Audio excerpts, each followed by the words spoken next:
Replay de la semaine. En célébration à la victoire des zombies au RBET Genesis, qui s'est passé le week-end qui vient de se passer, le week-end dernier, je fais une analyse de replay d'un match de zombies.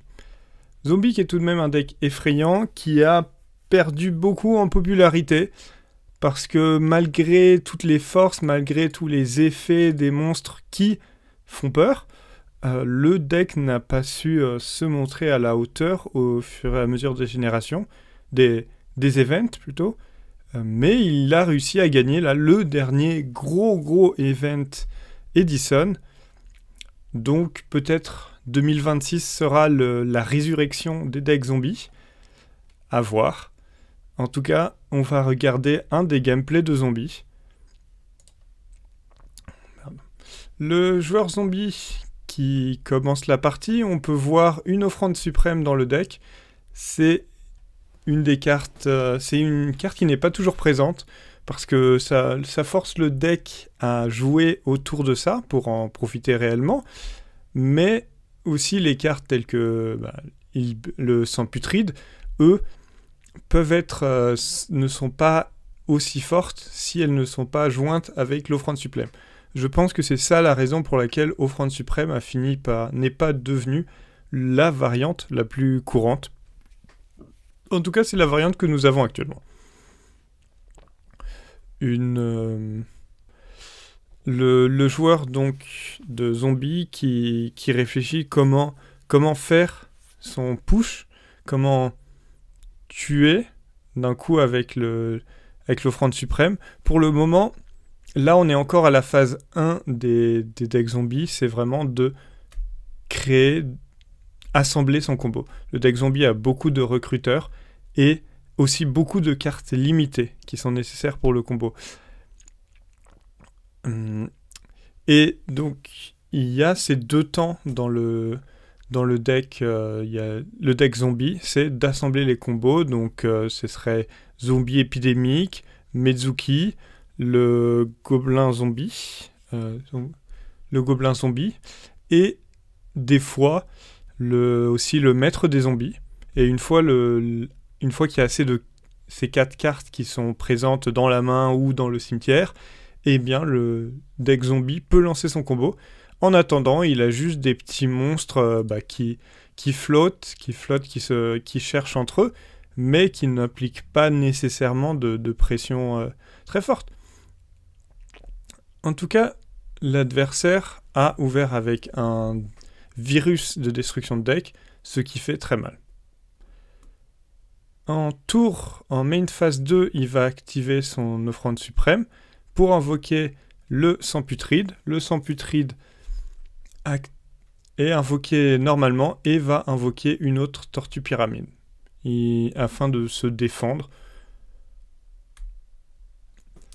En face, nous ne savons toujours pas si nous avons affaire à un Vayu ou à un Blackwing. Dans ce genre de situation, je partirais du principe que c'est un deck Vayu plutôt. Les decks Vayu, sont-ils peut-être plus populaires que les Blackwing? Ça, je ne sais pas. Mais en tout cas, ce genre d'ouverture T7 de Sirocco pour un deck dev, c'est moins courant pour le Blackwing que pour le Vayu. Parce que pour le Blackwing, le fait d'envoyer Sirocco au cimetière n'est pas aussi intéressant que pour un Blackwing. Maintenant, on a la confirmation. Il s'agit effectivement d'un deck Vayu qui fait Greffeur de Ténèbres. Il va envoyer le Vayu au cimetière. Il a maintenant le Vayu qui est prêt dans le cimetière et commence à mettre une très forte pression. Le deck, donc en face, l'adversaire utilise contrôle mental pour récupérer Heal Blood qui a été invoqué par Jiminy Summon. C'est très intéressant. Ça fait un instant de synchro 8 sans même avoir à utiliser d'autres cartes pour l'invocation synchro. J'aime beaucoup. Je pense que l'activation de ce Darken Dragon n'était pas nécessaire. La tortue pyramide aurait dû être détruite par le Heal Blood qui quitte le terrain. à voir s'il y a un ruling qui dit que le fait qu'il ait changé de position reset les cartes, j'en doute fortement. Donc là, le Darken Dragon aurait dû garder son effet et il aurait dû prendre 600 points d'attaque de plus. Cela ne changera pas grand-chose. La situation, en tout cas, semble vraiment très complexe. La seule solution étant le Mezuki qui est présent dans le cimetière. Le Mezuki qui peut invoquer Tortue Pyramide qui peut se cracher dans le deck. Bon, pour le coup, là, ça aurait changé quelque chose qu'il ait pris les 600 points de dégâts en plus. Ça aurait coupé cette option. Sinon, il peut invoquer le sang putride. Mais le sang putride n'a pas vraiment de conversion à partir de ça. Ah si, là, sachant que en face, l'adversaire avait Sachant que l'adversaire lui a laissé les points de vie, il peut faire sang putride, invocation spéciale Tortue Pyramide, cracher la Tortue Pyramide, récupérer un zombie épidémique, et après faire une invocation synchro. Il lui reste aussi l'ennemi contrôleur dans la main. Donc sang putride, Tortue Pyramide. Sang putride, Tortue Pyramide, malheureusement, moi, je ne vois pas de solution pour s'en sortir. Il va essayer tant bien que mal à se déméner. Icône.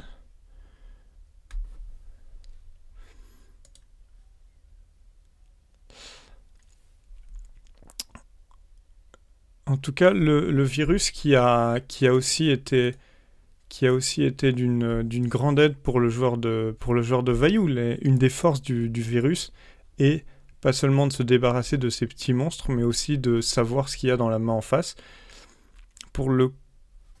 S'il n'y avait pas eu de virus, le joueur de zombie aurait pu poser son contrôleur d'ennemis et menacer un torrent, menacer une force de miroir. Le joueur de Vaillou n'aurait probablement pas lâché toutes ses cartes de façon avec autant d'impudence que s'il savait qu'il n'y avait absolument aucune défense de la part du joueur adverse.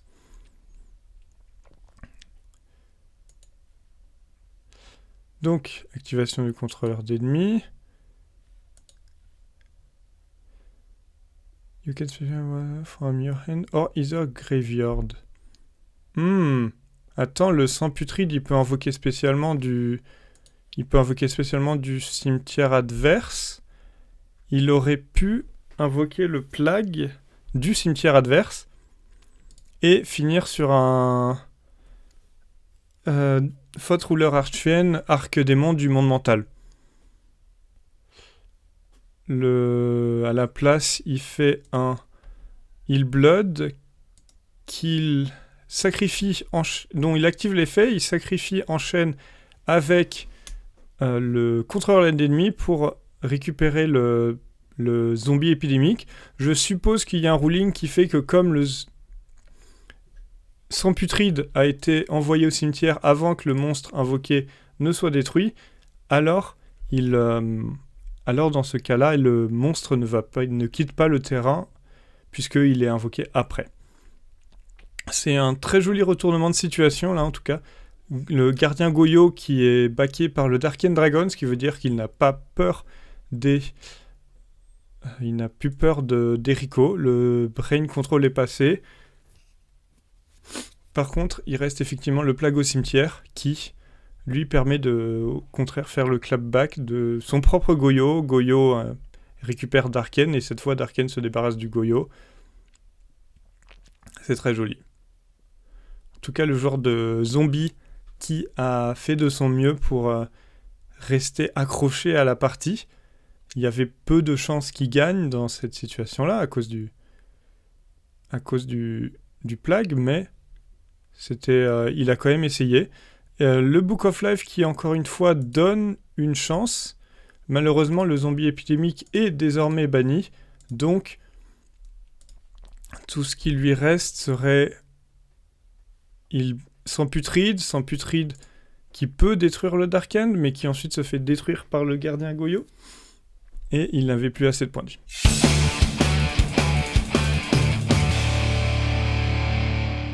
Partie 2, second enregistrement. Ok, donc, la première partie était une défaite de nous, les joueurs, le joueur de zombies. Toutefois, on ne baisse pas les bras. On peut réfléchir au side et ce qui sera sidé contre nous. On peut s'attendre à des Décros, des Kaiku principalement, et surtout, des oppressions royales. Et c'est pour ça que le Dust Tornado, la tornade de poussière est présente ici chez nous, c'est pour gérer ces oppressions royales. Une main qui commence qui est un peu lente. Il n'y a pas vraiment de moyen de mettre la pression, mais on a au moins Sangan qui permettra de chercher une pièce de notre combo. Le zombie épidémique étant une autre des pièces du combo. On peut très bien s'imaginer le Sangan qui cherchera une tortue, un gobelin zombie pour se combiner avec notre zombie épidémique. En tout cas, on commence avec une main assez lente. La tornade de poussière qui est pour moi surprenante d'être lâchée dès maintenant, d'être posée dès maintenant. Il n'y a pas exactement de piège dont j'aurais particulièrement peur, qui me justifierait en tout cas de risquer de jouer dans le violent rage. Par contre, on peut aussi considérer que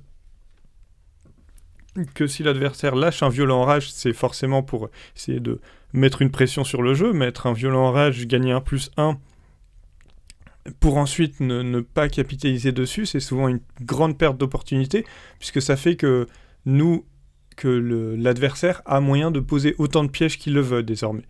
Bien sûr, il faut garder en tête si l'adversaire peut faire des dragons rose-noir ou a d'autres effets de destruction multiples, mais dans le cas de Vayu Turbo, c'est peu probable. Donc, ça laisse une grande opportunité à l'adversaire de poser autant de cartes que possible et de ne plus retrouver de bonnes opportunités d'attaquer. Donc, dans notre cas, on avait un Sangan, donc le fait que l'adversaire fasse violent rage et fasse une action super agressive n'est pas si problématique que ça. Nous avons passé le premier tour sans faire de grand chose, l'adversaire fait de même. Et la partie va continuer encore pas mal de temps avec les deux joueurs qui se regardent en chien de faïence. Et pour moi, c'est à l'avantage du joueur de zombie. Le joueur de zombie et le deck zombie a des combos plus complexes qui demandent plus de pièces dans l'arsenal. Donc le zombie épidémique, le gobelin zombie et le Mezuki, plus d'autres cartes potentielles. Le Book of Life, c'est aussi des extensions de ces combos-là. Là où le joueur le deck Vayu, lui, il préfère... il a des combos plus petits. Greffer Vayu, ça fait un combo très bien, mais ça n'a pas le même plafond que le deck zombie. Donc le deck zombie, lui, il est plus content de passer ses tours et d'attendre d'avoir 10, 15, 30 cartes dans sa main avant de jouer, là où le deck Vayu, il aura plus besoin de mettre une pression assez régulièrement, assez vite dans la partie. La seule chose que le deck zombie doit craindre, dans le cas où c'est ce genre de partie dure, c'est oppression royale. Mais comme nous pouvons le voir, nous avons un typhon d'Espasnik et une tornade de poussière, donc 2 sorties à oppression royale. Nous sommes tranquilles sur ce point-là. On continue à poser, à se mettre à défendre et à attendre que notre adversaire, lui, force la partie, nous force à jouer. On passe à un protecteur mortuaire. Moi, je ne continuerai la partie comme ça. Là, on a un monstre synchro 8. C'est peut-être ça qui donne envie aux joueurs de jouer. Ah non, c'est surtout le fait que là, si le board passe, il peut invoquer spécialement le dragon poussière d'étoile et ensuite invoquer le dragon armé des ténèbres, vider les backrows de l'adversaire et commencer à mettre une certaine pression. Donc c'est pour cette raison-là, je comprends le play du joueur de zombie de passer à l'agression tout de suite. L'adversaire fait deck dev puis torrent. Je comprends pas trop l'intérêt du torrent, sachant que tout serait parti avec le deck dev. Et au final se fait un neg 1, même neg perd 2 cartes en carte d'avantage parce que le Sangan, lui, sera remplacé. Et ça nous met dans une très bonne position. L'adversaire a désormais connaissance de notre livre de la lune, de livre de la vie,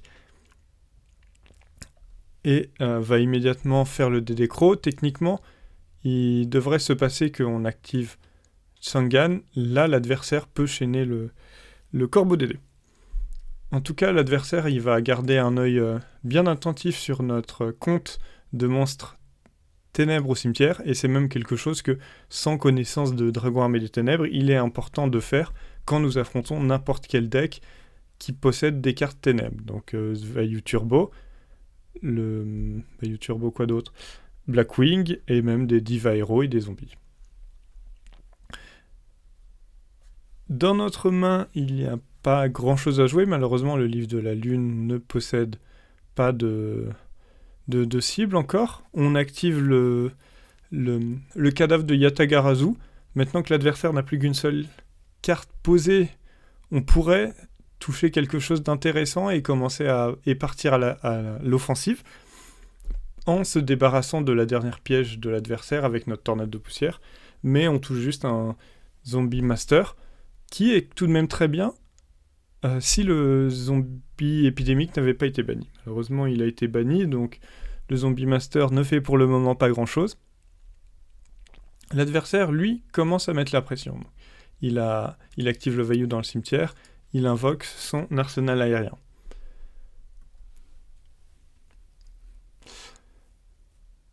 Il pose un autre monstre à côté, pose une autre carte.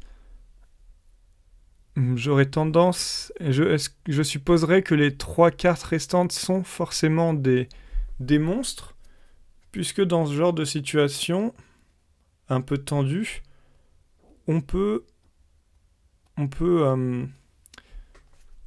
c'est une situation où le dragon armé des ténèbres, quand il touche le terrain, garder des cartes pièges dans la main ne sert plus à rien. Contrôle cérébral qui est surtout là pour se débarrasser de l'arsenal aérien et pour soulager de la pression. D'autant plus que l'adversaire sait que nous avons le dragon armé des ténèbres, donc s'il a un trappe sans fond, eh bien il veut à tout prix le garder pour notre dragon armé des ténèbres. Le joueur de zombie qui passe à l'offensive, il commence à se débarrasser des cartes pièges de l'adversaire, de tornade de poussière aussi. Là, effectivement, ça a touché une oppression royale.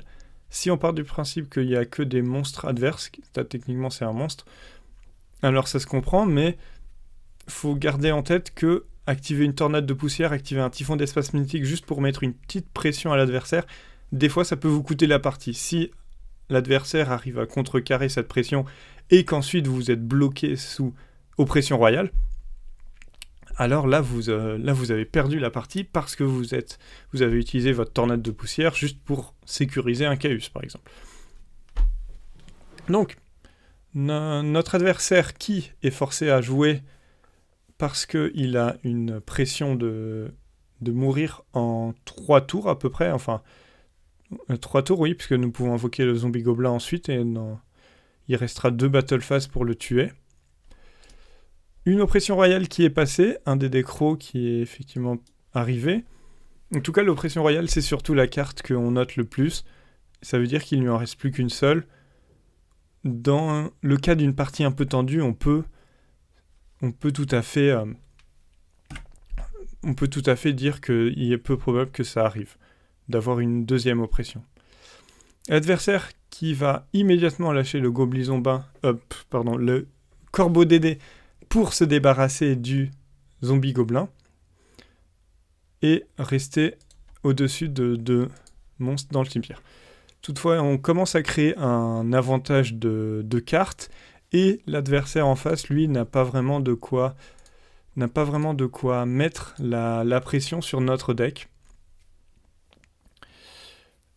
Donc c'est la partie arrive peu à peu en notre faveur. Dans ce genre de situation-là, il faut se demander, ok, est-ce que l'adversaire peut voler la partie complètement ? Et pour voler la partie, qu'est-ce qui reste ? il reste principalement le return. Le dad, lui, n'est pas là. Peut-être qu'un brain chaos pourrait nous faire très mal, non, même pas, puisque nous avons la corne, la corne du paradis. Donc vraiment, là, la question c'est comment jouer autour de return, ce serait la carte la plus violente. En dehors de cela, ne pas donner d'opportunité à l'adversaire de comeback, de voler la partie. L'adversaire qui invoque Harlequin Psy. Au passage, Harlequin Psy est effectivement une carte peu courante dans Vayu Turbo. L'Harlequin Psy, donc ça signifie qu'il y aura certainement un téléporteur d'urgence, c'est ça le nom de la carte, il est là, techniquement on ne le sait pas qu'il est dans la main, mais en tout cas on sait maintenant qu'il est dans le deck, puisque téléporteur d'urgence est la raison principale de jouer l'Harlequin Psy. Mais en tout cas c'est une carte qui est aussi peu courante dans les decks de Vayu Turbo, et à partir de là il est intéressant de se poser la question, quelle carte ne serait pas présente dans le deck Vayu Turbo de l'adversaire ? Quelle divergence du deck adverse y a-t-il avec la decklist standard qu'on peut s'attendre ? Peut-être des cartes pièges qui ont été retirées, peut-être certainement un ratio de Rico qui est plus bas, peut-être Sorcier du Chaos qui n'est pas présent, ça fait partie des cartes un peu flexibles, un peu flexpot, un peu débattues par le joueur de Vayu Turbo, dans les decklists de Vayu Turbo. Le Dark Arm Dragon qui est lâché, sachant qu'il n'y a plus de torrential, il n'y a plus grand chose pour le gérer. L'adversaire répond par l'activation de protecteur mortuaire, pour ensuite remettre immédiatement le protecteur mortuaire dans le cimetière avec l'enterrement d'une autre dimension. C'est une combinaison qu'il faut savoir pour les joueurs de Vayu Turbo. Vous pouvez activer le protecteur mortuaire, payer son coût, qui est de bannir, et dans la chaîne le remettre dans le cimetière. Ça fait qu'il restera un effet lingering, un effet persistant jusqu'à la prochaine attaque. Il annulera la prochaine attaque. Vous ne pourrez pas choisir quelle attaque c'est, parce que ce sera la prochaine attaque obligatoirement, mais déjà ça vous permet de gagner une attaque de protection. Aussi, second ruling, si l'adversaire active 2 fois l'effet préemptivement, les 2 instances d'activation d'une protecteur mortuaire annuleront la même attaque. Donc dans notre cas, supposons que nous avions ici un Corbeau Dédé. Corbeau Dédé, on le défausse, on bannit le Necrogarna. L'adversaire, il serait tenté d'activer l'effet de Necrogarna, mais ça fait que les 2 Necrogarna annuleront la même attaque. La position donc est de plus en plus gagnante. Nous maintenons la pression. Voilà, donc dans ce cas-là, nous forçons le protecteur mortuaire avec le livre de la lune. Le protecteur mortuaire n'annulera qu'une seule des 2 attaques.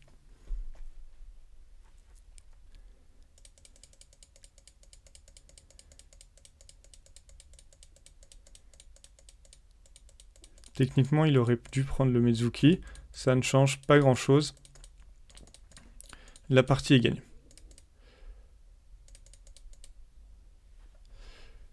Partie 3.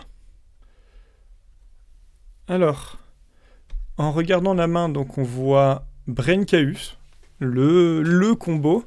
Donc dès que l'adversaire commencera à nous mettre la pression, on aura de quoi le tempérer. Le Corbeau Dédé aussi qui est présent. Et enfin, le retour de la dimension différente qui est actuellement notre condition de victoire. Le Typhon d'Espace Mystique qui soit permettra de valider l'arrivée du Brain Chaos, soit de se prémunir des oppressions royales.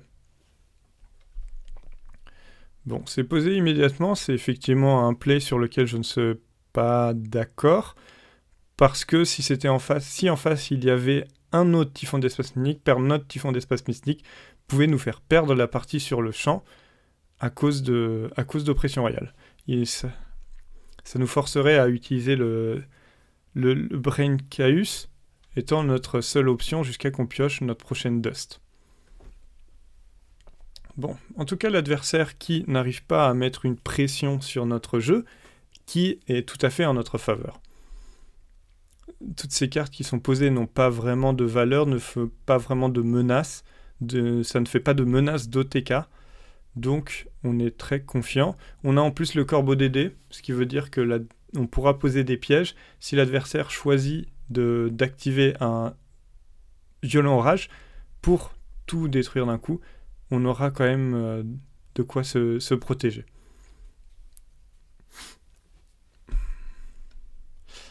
Le trappe sans fond est posé, tout simplement pour rester en dessous de la limite des 7 cartes dans la main et, comme dit, continuer à se protéger, à essayer de gagner du temps.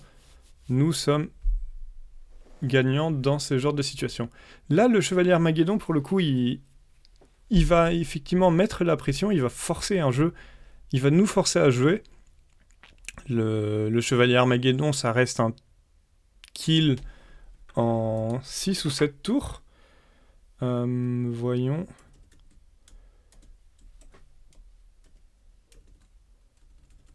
Oups. En combien de tours ça tue ? Donc ça fait effectivement 6 tours avec l'Armageddon tout seul. Mais ça fait aussi ça fait un risque.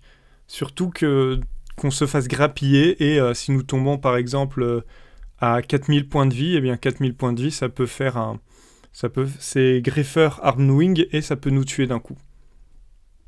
Donc ça nous a forcé, l'Armageddon nous aurait forcé à nous défendre. Heureusement le Sangan qui arrive à point nommé pour se défendre contre le chevalier Armageddon. Bien évidemment le Chaos nous ferait très mal ici. Toutefois le Chaos qui se prendrait le Bottomless, le trappe sans fond, ça va. En tout cas, on peut noter que le chevalier Armageddon, il envoie un Sirocco. C'est rarement la cible principale des chevaliers Armageddon. Ça peut nous en dire plus sur ce qu'il y a à côté de lui. Les 2 cartes face cachée, il y a probablement un protecteur mortuaire ou un Vaillou dedans. Ou en tout cas, certainement, il y a surtout un protecteur mortuaire, puisque c'est souvent la raison numéro 1 d'activer chevalier Armageddon, c'est d'envoyer un protecteur mortuaire pour ensuite sacrifier le chevalier Armageddon pour un Chaos. Et même si nous n'avons pas de Chaos en main, eh bien ça le menace d'avoir ce Chaos. Et même si l'adversaire ne répond pas à ne gobe pas cette menace, eh bien un protecteur mortuaire reste toujours présent pour des plays futurs, pour par exemple un Darken Dragon, pour empêcher d'essayer de nous tuer en un coup, nous donner une opportunité de contrecarrer avec un contrôle cérébral. Bref, généralement, le chevalier Armageddon, si on n'a pas une pièce de Vaillou qui est dans le cimetière, ça part souvent sur le protecteur mortuaire. Ok, donc notre main, là, est bien riche de cartes. Encore une fois, on peut juger que l'adversaire ne met pas tant de pression que ça. La pause du retour est très intéressante parce que ça rentre en conflit avec notre violent orage. Garder Corbeau DD dans la main, on aurait pu le défausser pour passer en dessous des 6 cartes et garder ceci dans la main. Toutefois, un Corbeau DD pour un Sirocco, c'est pas très intéressant. C'est une carte que l'adversaire pourra facilement remettre ensuite dans le cimetière. Généralement, un des problèmes de Vaillou, c'est que stacker les Sirocco dans le cimetière ne lui apporte au final pas grand-chose. Donc bref, s'il a encore un Sirocco dans la main qu'il est prêt à défausser avec un greffeur, il le ferait avec plaisir pour répondre à notre Corbeau DD. En plus de cela, bannir plusieurs Sirocco, ça nous expose au double Sirocco du return. Non, parfait. Et donc, garder le Corbeau DD, effectivement, était une bonne idée. Après, on aurait pu très bien poser le contrôle cérébral, activer le contrôle cérébral, puis activer le violent orage. C'est une option que je considère en tout cas, que j'aurais considéré au tour précédent. Ou même le Book of Life, justement, sachant que le zombie gobelin, il aurait été... que le zombie gobelin serait envoyé au cimetière. Voilà, c'est une option que je considère, sachant qu'on a le Heavy Storm pour faire le grand play adverse. Après le contrôle, le Brain Chaos, ça reste le play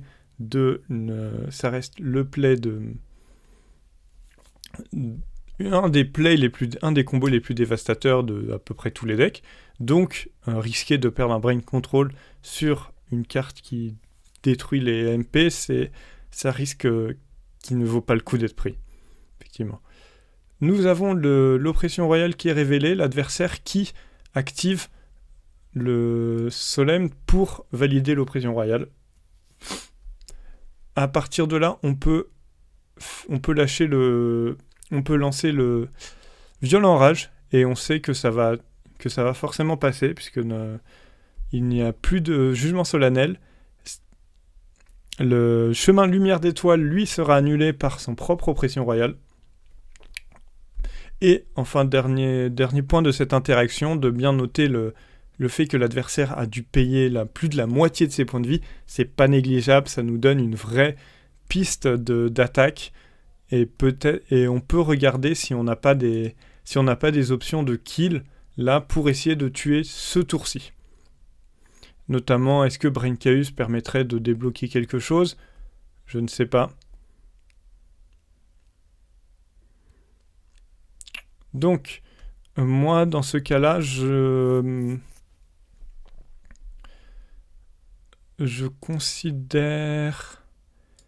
Est-ce que je lancerai le Kaiku tout de suite ? C'est possible que je mette un Kaiku, quitte à ce qu'il se prenne un bottomless, mais...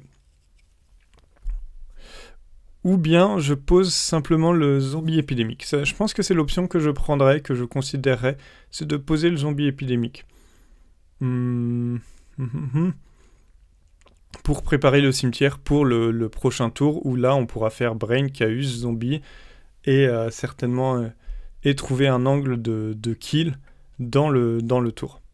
Ok, il décide de lâcher le contrôle cérébral tout de suite, tout en gardant le violent rage. C'est intéressant, moi j'aurais lâché le violent rage tout de suite pour m'assurer que le Chaos marche. Par contre, ça me laisse effectivement sans mes propres défenses. Mais sachant que l'adversaire sera... ça me laisse sans mes propres défenses et effectivement, il restera plus que le corbeau d'Aidé. Bon, d'accord. En tout cas, on aura l'arrivée d'un Chaos, et d'un Chaos dont on peut débattre, est-ce qu'il faut retirer l'oppression royale ou non. Il y a beaucoup de situations où les adversaires vont cibler des oppressions royales, ce qui va au final plus débloquer le Vaillou que de l'embêter.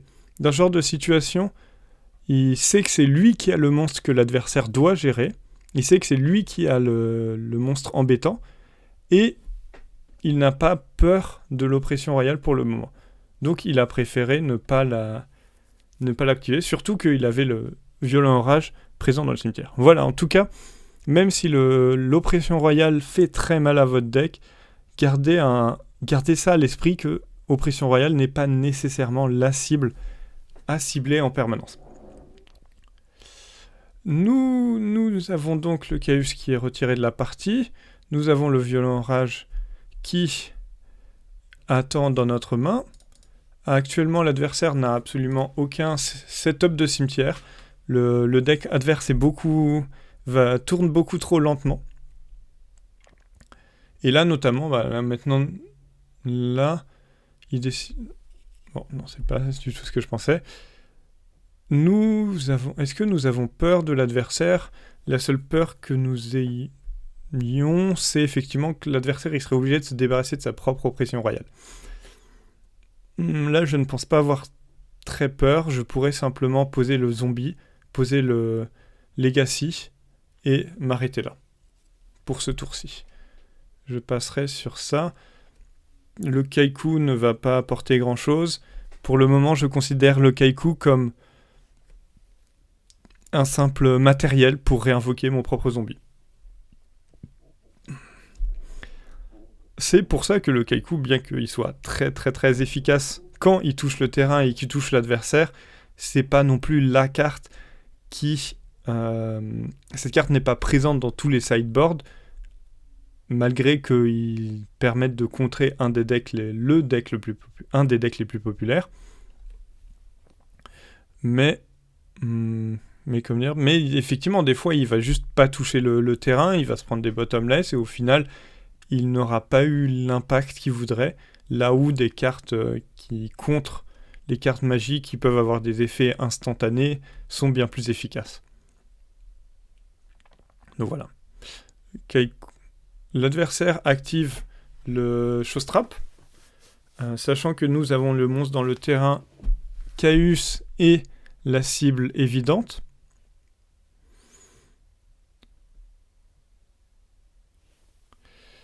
Et là, nous avons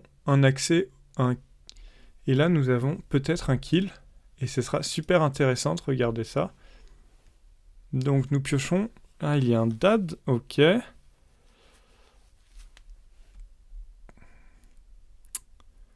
Comment faire le... 6. L'adversaire a 2600 points de vie. Par contre, nous pouvons encore lui... Par contre, là le joueur de zombie va faire un play que je trouve super malin. Il va... Hop. Donc il réfléchit. Il active le retour alors que l'adversaire a 800 points... a l'oppression royale. Donc il paye la moitié de ses points de vie. Mais il s'en soucie pas. Parce que il sait que il veut l'activer le retour comme simple burn spell, comme simple effet de dégâts pour lui retirer les 800 points de vie, qui le passe en dessous des 2300. Il flippe son zombie épidémique, il le synchro avec le Kaiku. Pour invoquer un Brionac, il défausse toute sa main pour retirer les cartes du terrain adverse, et il fait une attaque directe pour terminer la partie. C'est en tout cas un play que j'ai trouvé très très malin, et ça lui a emporté la victoire. Félicitations à ce joueur de zombie, et je vous retrouve la prochaine semaine.